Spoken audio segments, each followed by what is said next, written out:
Oke, timnya dari Amara sudah siap? Baik Bu, saya izin share screen ya Bu. Ya, silahkan. Baik Bu. Perekonomian yang mulai memulih di situasi pandemi yang masih menerpa dan memberikan titik terang bagi Indonesia terlebih bagi masyarakat, terutama usaha masyarakat berbentuk UMKM yang memiliki andil besar dalam perekonomian terbukti mampu menyumbang 60% dari PDB nasional. Namun terdapat kondisi yang bertolak belakang dengan hal tersebut, yaitu masih banyak UMKM yang buta akan pembukuan dan berujung pada kebangkrutan. Lalu, bagaimana solusinya? Selamat pagi Bu Yaya selaku dosen pengampu mata kuliah analisis dan desain sistem, serta teman-teman kelas B sekalian. Sebelum memulai presentasi kita pada pagi hari ini, apakah teman-teman dan Bu Yaya sudah siap untuk melihat sesuatu yang berbeda? Let's check this out. But first, are you curious why we made this prototype? Beberapa sumber artikel mengatakan bahwa masih terdapat banyak pelaku UMKM yang gulung tikar karena tidak paham sistem akuntansi, baik dari segi pembukuannya ataupun penyusunan laporan keuangannya. 78% pengusaha gagal menjalankan usahanya pada tahun pertama karena masalah pembukuan yang tidak terkelola dengan baik. Para UMKM yang paham dan memiliki laporan keuangan sangat sedikit, bahkan tidak sampai 10%. Kebanyakan pemilik usaha tidak mampu membedakan antara aktivitas bisnis dan aktivitas pribadi, sehingga sulit mengidentifikasi dengan jelas tentang entitas ekonominya. Padahal, kegiatan UMKM ini penting loh. Kenapa? Karena mayoritas jenis usaha di Indonesia berbentuk UMKM. UMKM juga menyumbang 60% dari PDB nasional. UMKM menyerap 97% tenaga kerja, 58% dari total investasi, dan 14% dari total ekspor. Kami juga melakukan survei terhadap 28 UMKM di sekitar kami, yang berfokus pada bidang usaha kuliner, alat tulis, dan masih banyak lainnya.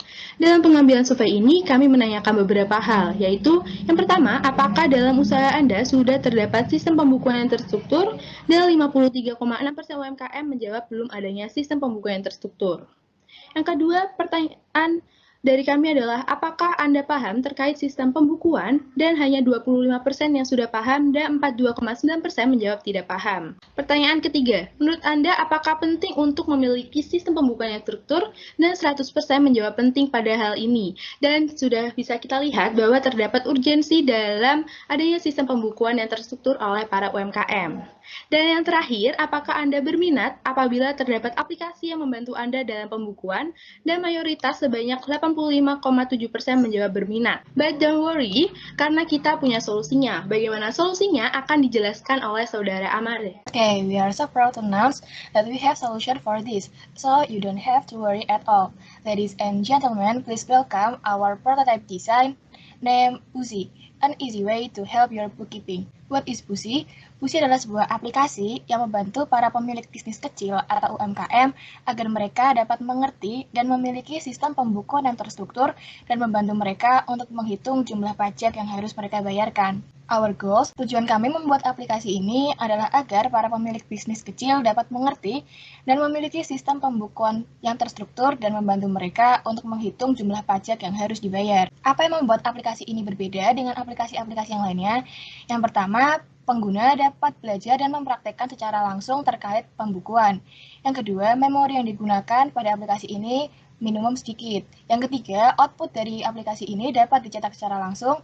Dan yang terakhir, aplikasi ini berbasis user-friendly. Kekurangan dari aplikasi ini adalah perlu adanya penelitian dan pengembangan. Opportunities dari aplikasi ini adalah adanya peluangnya adanya banyak UMKM yang belum paham terkait sistem pembukuan. Kemudian adanya minat terhadap aplikasi pembukuan, dan yang terakhir adalah zaman yang semakin digital. Ancaman pada aplikasi ini adalah adanya aplikasi yang sejenis dan ketentuan terkait akuntansi dan perpajakan yang bisa berubah. Pertimbangan desain input pada aplikasi ini adalah media dimasukkan menggunakan keyboard. Data berasal dari para pengguna.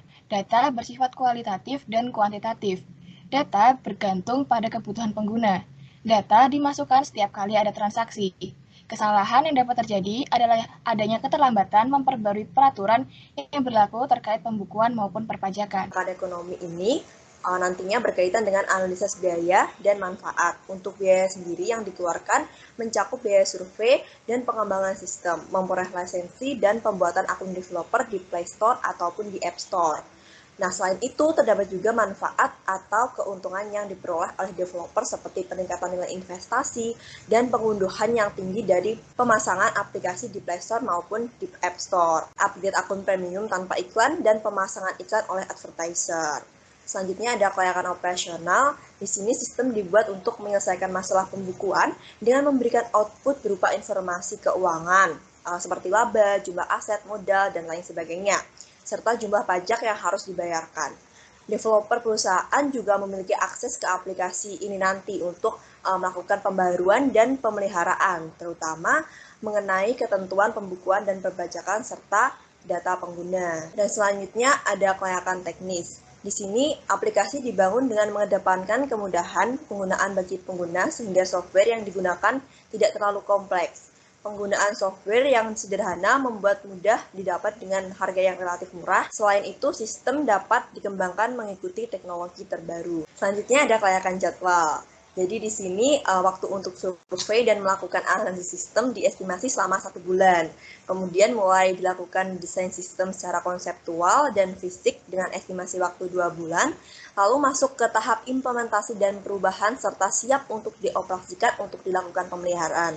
Total waktu yang dibutuhkan untuk membangun sistem ini hingga dapat digunakan nantinya diestimasi selama 4 bulan.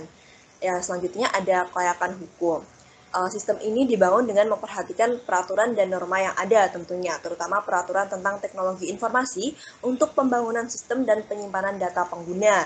Selain itu, pembangunan sistem juga memperhatikan ketentuan serta standar akuntansi dan perpajakan yang berlaku di Indonesia. Direncanakan aplikasi ini akan turut didaftarkan pada entitas hukum terkait seperti otoritas jasa keuangan. What will you get? Jadi, apa yang akan Anda dapatkan di sini? In this app, you will get ways to. Jadi, di aplikasi ini, teman-teman akan mendapatkan cara untuk yang pertama, knowledge about bookkeeping and payment tax. Jadi, pengetahuan tentang pembukuan dan pembayaran pajak tentunya. Selanjutnya, how to do it in easiest way. Jadi, bagaimana melakukan pembukaan tersebut ini dengan cara yang paling mudah tentunya.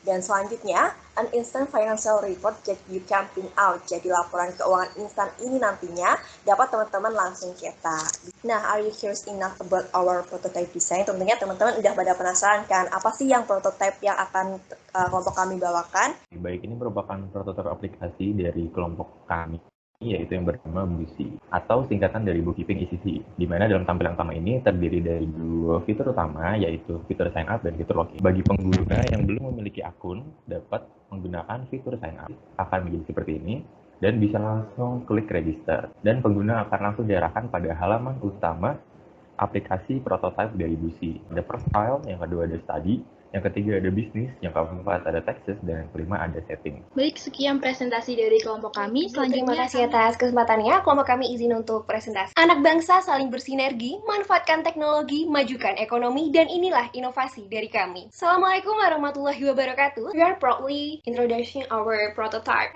singkatan dari Income Statement and Tax. Users bisa login, itu ada email dan password.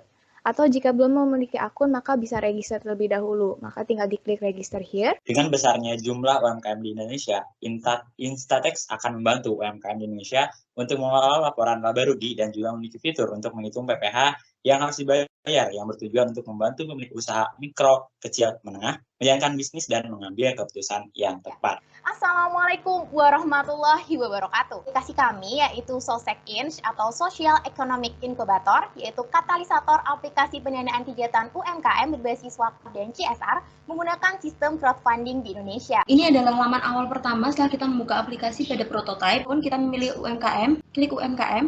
Nah, kemudian akan diminta untuk memasukkan password, nama UMKM, alamat email, dan password. Lalu klik sign up. Selanjutnya ada verifikasi data, klik submit. Nah, kemudian akan muncul tampilan pertama yaitu UMKM. Ada analisis kelemahan sistem. Dalam aplikasi SoSec-In ini kami juga menemukan 3 kelemahan, diantaranya yang pertama banyak pelaku UMKM yang masih belum paham akan sistem crowdfunding. Lalu yang kedua, perusahaan lebih memilih CSR secara langsung daripada melalui aplikasi. Dan yang terakhir, sistem yang baru sehingga masih belum benar-benar teruji. Dalam pembuatan aplikasi SoSec-In ini kami juga melakukan analisis kebutuhan sistem baru yang dihasilkan 2 kebutuhan. Yang pertama, kebutuhan fungsional meliputi sistem harus mampu menginput data pencari dana wakaf dan pemberi wakaf, yaitu pewakaf dan perusahaan. pengguna bisa mengakses dan mencari pihak yang memerlukan wakaf serta menampilkan jumlah dana atau wakaf yang sudah terkumpul. Lalu yang kedua, sistem harus mampu menginput pendataan anggota. Hal tersebut seperti memasukkan data pribadi saat mendaftarkan akun serta menerima email, tanda verifikasi, mengakses pengguna lain, dan mengakses laporan penggunaan dana wakaf yang diberikan. Lalu yang kedua ada kebutuhan non-fungsionalis, meliputi kebutuhan keamanan seperti kebijakan privasi dan password, kebutuhan informasi seperti informasi cara pembuatan akun dan lain-lain, lalu kebutuhan kinerja, yaitu proses verifikasi anggota yang cepat, yaitu 1 kali 24 jam, lalu yang keempat ada kebutuhan pengguna, dan yang terakhir kebutuhan tampilan meliputi desain yang menarik, bahasa yang mudah dipahami, dan penggunaan aplikasi yang mudah diakses. Sekian penjelasan dari saya kembalikan kepada moderator. Semoga sharing knowledge kita pada pagi hari ini bermanfaat untuk kita semua. Ya, sehat-sehat selalu untuk adik-adik mahasiswa dan juga untuk seluruh keluarga di rumah. Insya Allah kita jumpa lagi di minggu depan. Saya akhiri, wassalamualaikum warahmatullahi wabarakatuh.